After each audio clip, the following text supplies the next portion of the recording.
Hey, it's Cheetham-West here with another video, and today we're going to talk about job loss when it comes to AI. So every time I log into YouTube, I go to the news, there's always things about layoffs. And sometimes these tech companies, what they're doing is they are not saying why they're really laying off. They're just saying, well, we're doing a restructuring. And sometimes they're being upfront about how AI is actually changing the game as far as different jobs. So what I'm going to talk about today is some ways to remain relevant. So one thing to think about is job loss is always going to happen no matter what.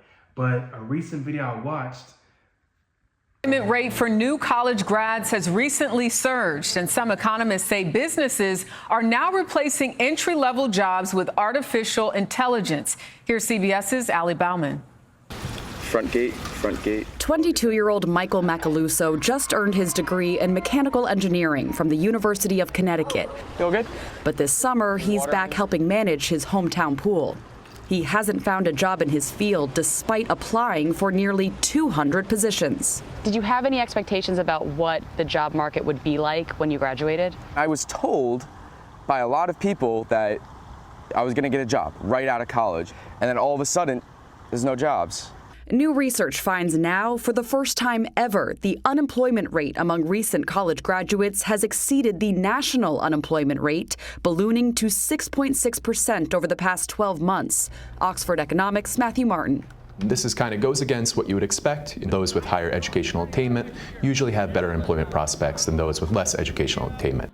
Martin's team believes companies are eliminating formative entry-level jobs, the work handed over to artificial intelligence. Tech companies are leading the way. AI is permeating every aspect of our lives. Nariman Farvardin, the president of Stevens Institute of Technology, says his school has been preparing for the AI revolution for the last 10 years.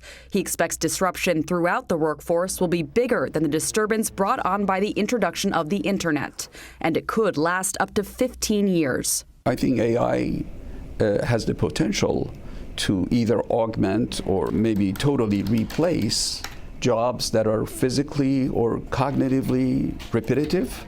These jobs are not only done by entry people. There are certain people who do repetitive things for all of their life. Those jobs are in jeopardy.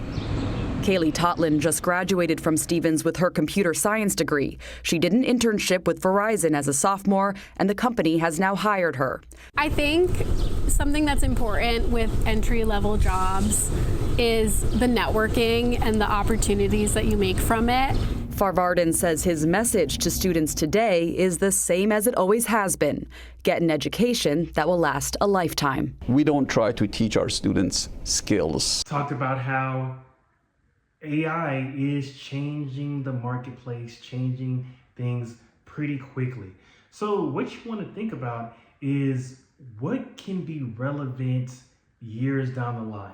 So things are changing right now. So for example, they say jobs like translators, that was highly affected, right?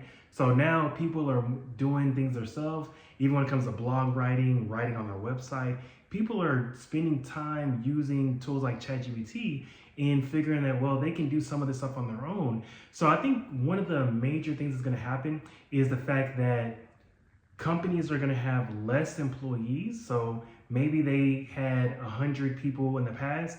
Maybe now they're going to have 60 people. Now they're going to have 50 people.